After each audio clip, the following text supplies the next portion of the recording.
जिसका मन उसके वश में नहीं है, उसके लिए उसका मन शत्रु के समान है। वो मूर्ख हैं जो प्रेम को बकवास कहते हैं। प्रेम इस दुनिया की जड़ है, जिससे दुनिया बनी है।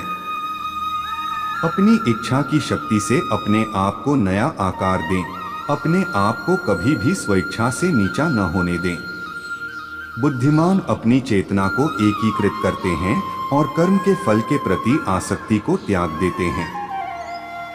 मनुष्य अपने विश्वास से निर्मित होता है। जैसा वो विश्वास करता है वैसा वो बन जाता है।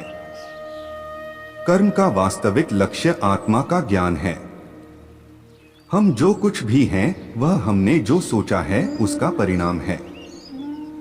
हम अपने विचारों से बने हैं। हम अपने विचारों से ढाले जाते हैं। ऐसा कोई समय नहीं था जब मैं नहीं था, नहीं इनमें से कोई राजा, नहीं कोई भविष्य है जिसमें हम नहीं रहेंगे। अपरिपक्व लोग सोचते हैं कि ज्ञान और क्रिया अलग अलग हैं, लेकिन बुद्धिमान उन्हें एक ही मानते हैं।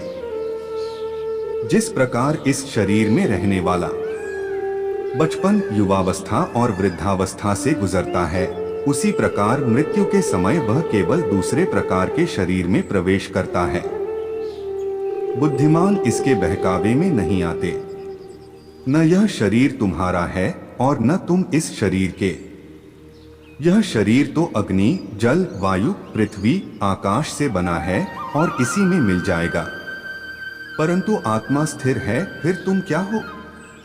तुम अपने आप को मुझे अर्पित करो।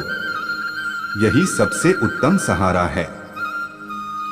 जो इसके सहारे को जानता है वह भय, चिंता, शोक से सर्वदा मुक्त है। जो कर्म में अकर्म देखता है और अकर्म में कर्म देखता है वह चतुर है।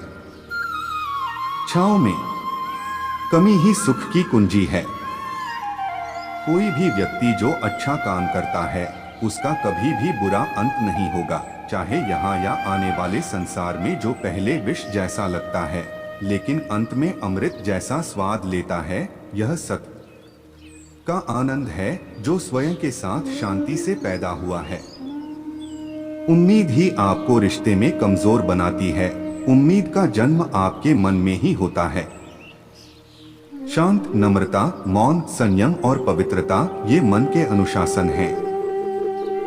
सभी स्वार्थी इच्छाओं पर काबू पाना पर्याप्त नहीं है। स्वामित्व और अहंकार को वश में करना भी आवश्यक है, जिसे तुम अपना समझकर मग्न हो रहे हो। बस यही प्रसन्नता तुम्हारे दुख होने का कारण है। कर्म मुझसे नहीं चिपके रहते क्योंकि मैं उनके परिणामों से जुड़ा नहीं हूं। जो लोग इसे समझते हैं और इसका अभ्यास करते हैं वे स्वतंत्रता में रहते हैं।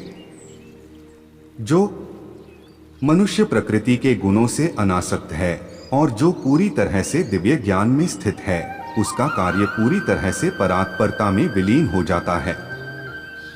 अभी निराश मत हो, क्योंकि तेरा वक्त कमजोर हो सकता है, तू नहीं। भले ही दुर्बलता ईश्वर द्वारा दी जाती है, लेकिन गरिमा मनुष्य के मन को स्वयं निर्मित करती है। अंत में सभी आत्माओं को परमात्मा में मिल ही जाना है। यही तो आत्मा का अंतिम लक्ष्य है।